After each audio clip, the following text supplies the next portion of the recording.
Boa noite a todos. Hoje é quarta-feira, 20 de abril, véspera aí do feriado.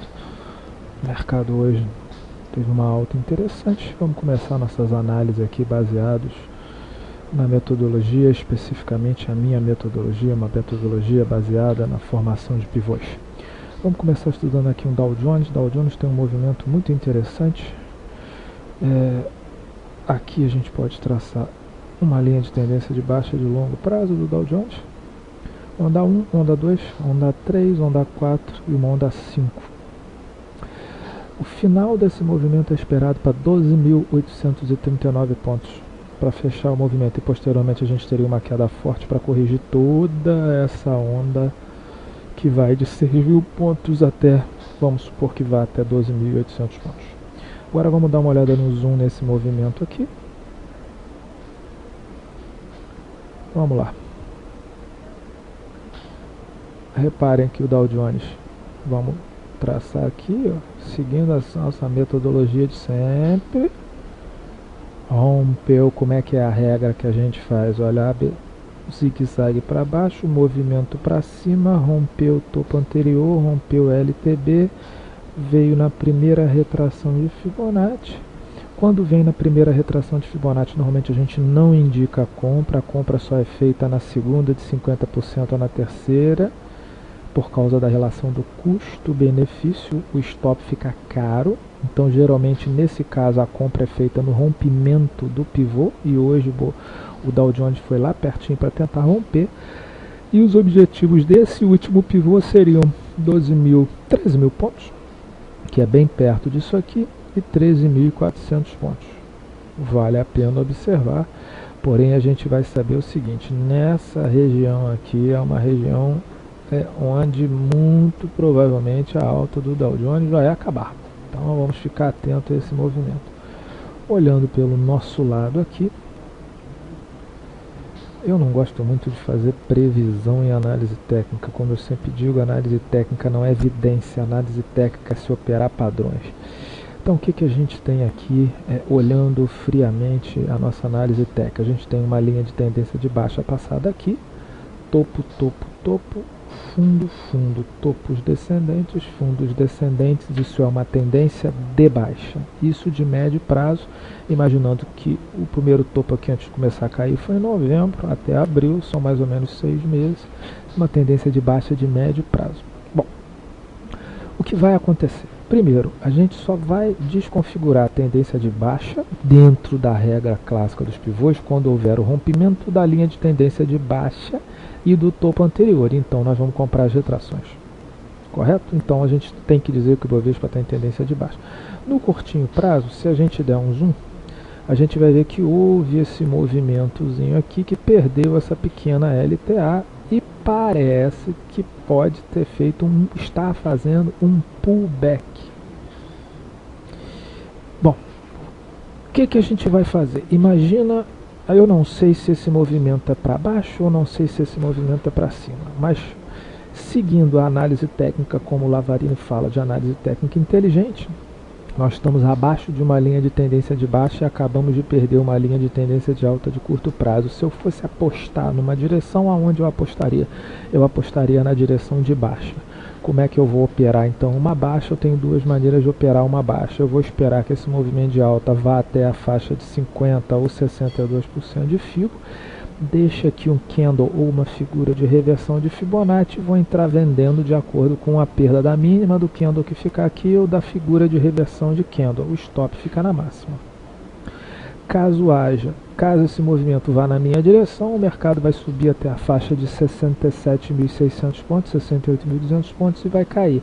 Esse pivôzinho de baixa, que está em verde, ele vai ser acionado com a perda de 65.180 pontos, projetando aí 65.151, 60.279, e olha a grande curiosidade.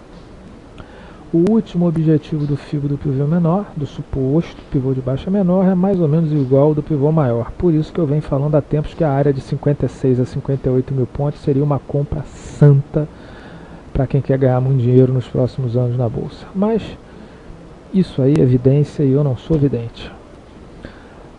Para o lado da alta, o que a gente vai fazer? Bom, mas e se eu acho que a bolsa vai subir?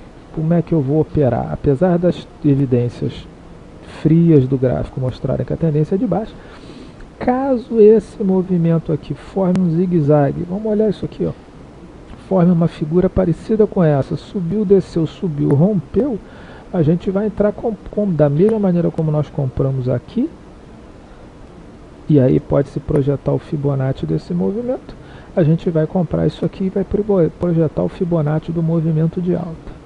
Nesse momento a tendência de médio prazo é de baixa e a de curto prazo segue indefinida, porque pode fazer um zigue-zague para cima e subir, ou pode retornar daqui e cair.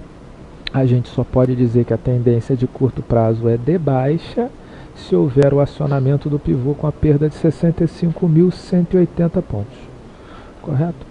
Vamos passar aqui para Petro. Petro tem uma visão muito parecida com o do mercado. Petro está encaixotado aqui nessa faixa de preço, né? A gente pode botar aqui R$29 até R$24. Perdeu essa linha de suporte de alta. Eu não gosto de falar em linha de tendência de alta, vamos falar em linha de suporte de alta. E pode fazer o mesmo movimento do Bovespa. Quem quer operar vendido, quem acha que Petro vai cair, não é muito difícil. A gente traça um Fibonacci nessa região. Caso haja um candle de reversão nessa posição entre das retrações de Fibonacci, a gente vai entrar vendendo com stop na máxima. A projeção aqui seria 23,43, 22,14 e 20,06. A projeção de 20,06 ela bate bem perto da projeção de 20,65 do pivôzão de grande prazo da Petrobras. Mas isso, volto a dizer, é evidência. A gente tem que operar padrão. Então, da mesma maneira que eu falei pro Ibovespa, se fizer um zigue-zague para cima, a gente já está comprando. Se fizer uma figura de reversão para baixo, a gente entra vendendo. Teoricamente, a operação de baixa para baixo, aqui a operação vendida, nesse caso ela tem mais interesse. Por quê? Porque houve uma perda de uma LTA. No caso de Vale, dentro da nossa ideia aqui, Vale para mim segue tendência de baixa, certo? Se houver a perda desse fundo, a gente vai passar a linha de tendência de baixa para essa região e só desconfiguraria uma alta caso houvesse uma baixa caso houvesse rompimento de R$48. Até R$48 a tendência de Vale para mim é baixa. Use Minas, use em 5, como a gente já vem comentando aqui há dias, segue sua tendência de baixa, segue abaixo da linha de tendência de baixa que já foi deslocada. Existem vários Fibonacci traçados de vários movimentos diferentes. Um Fibonacci muito interessante é esse Fibonacci aqui. Bateu aqui, deu uma recuperada hoje, pode ser que volte, tá? Deu uma repicada. Eu acho que essa região aqui entre R$16 e R$17,40 é uma região muito interessante, mas reparem que isso aqui ainda pode ter uma queda de 7%, certo? Mas me parece uma região muito interessante para se montar um possível fundo, correto? Mas por enquanto a tendência é de baixa. Esses movimentos aqui são movimentos contra a tendência, comprar para vender na linha de tendência de baixa. A gente tem uma linha de tendência de baixa menor e aqui temos uma maior e uma linha de tendência de baixa menor. Existe também uma resistência em 18,94. Então, quem gosta de mais risco pode operar comprado aqui, stop na mínima, esperando que o movimento volte até no mínimo 18,90. BVMF3. Pegar os principais papéis aí do Bovespa. Pegamos um da siderurgia.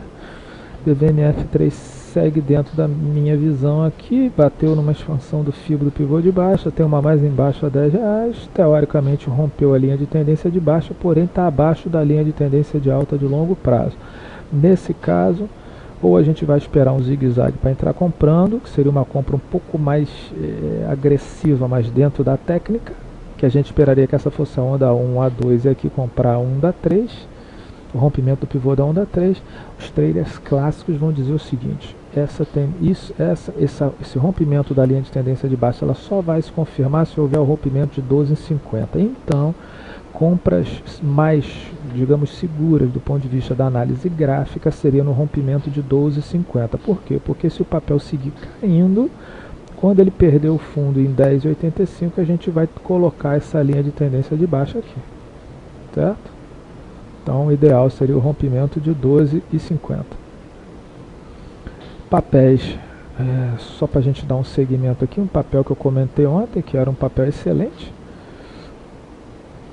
Banco Banrisul, eu estou comprado no papel, comprei ontem aqui nessa região.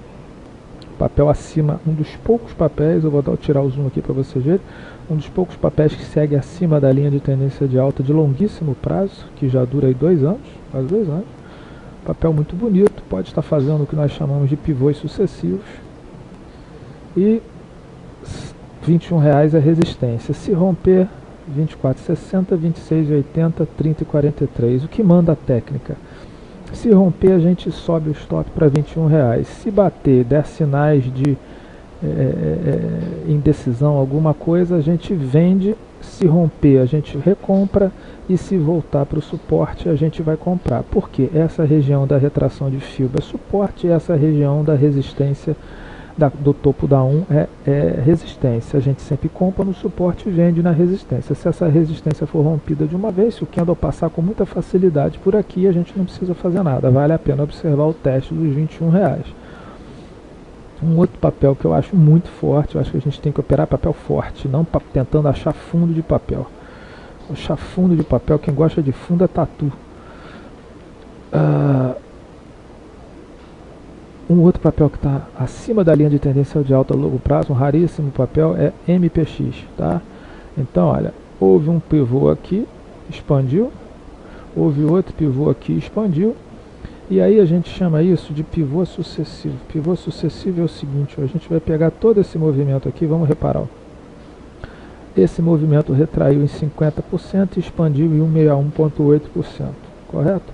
Então a gente vai usar a mesma metodologia. Eu não peguei a mínima até a máxima do movimento, eu vou pegar a mínima até a máxima do movimento. Foi exatamente o que eu fiz aqui.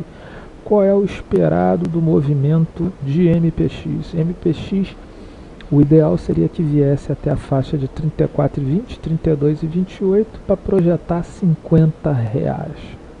Amigos, se isso acontecer, isso é uma valorização de 55%. Papel muito interessante para se ficar acompanhando de perto. Eu acompanho de perto, tem alarme ligado nesse papel em tudo quanto é preço dentro daquele local ali. Um outro papel que está acima da LTA de longo prazo é a companhia Hering. Esse papel tem um problema com relação à liquidez. Vamos dar uma olhadinha aqui. Papel negociou, bom, negociou 29 milhões hoje, não está ruim não. A liquidez está boa. Mais ou menos a mesma liquidez de MPX. O papel rompeu aqui uma linha de tendência de baixa. Esses papéis dificilmente caem, são papéis às vezes ruins de se operar, porque eles não caem, não montam pivô. Vamos rezar para que esse papel caia e monte um pivô, no mínimo aqui volte a 29,29, ou no mínimo volte aqui alguma... A tendência é voltar. Reparem que existe uma divergência de baixa aqui do indicador. Papel na faixa de 27 a 29 reais é compra forte. Vamos dar uma olhada aqui em outros papéis. Papel interessante também. Papel, como eu falei com vocês, Banestes, Banco do Espírito Santo. Papel rompeu o pivô maior, rompeu um pivô menor. Deixa eu projetar o pivô menor aqui, não sei porque eu apaguei. Existe um pivôzinho pequeno aqui, olha, que ele já bateu ali na primeira expansão em 6,59. Tem uma segunda expansão em 6,85 e a terceira em 7,28. Enquanto acima da LTA, fazendo topos e fundo mais altos, esse papel, eu sigo comprado nesse papel. Meio que dita do lado vendido, provavelmente vai começar a ticar para cima no lado comprado. Faixa de 6,85, 7,28, pula fora, bota no bolso. Papel que parece também interessante aqui seria BIC, dentro da nossa metodologia. rompeu linha de tendência de baixa, rompeu o topo anterior, stop pode estar abaixo aqui desse número, abaixo da mínima de hoje. Os traders mais agressivos ou clássicos de Fibonacci vão botar o stop até abaixo de 10,50. O rompimento levaria a esses targets. Boa Páscoa a todos, curtam o feriado, segunda-feira a gente se encontra. Um abraço.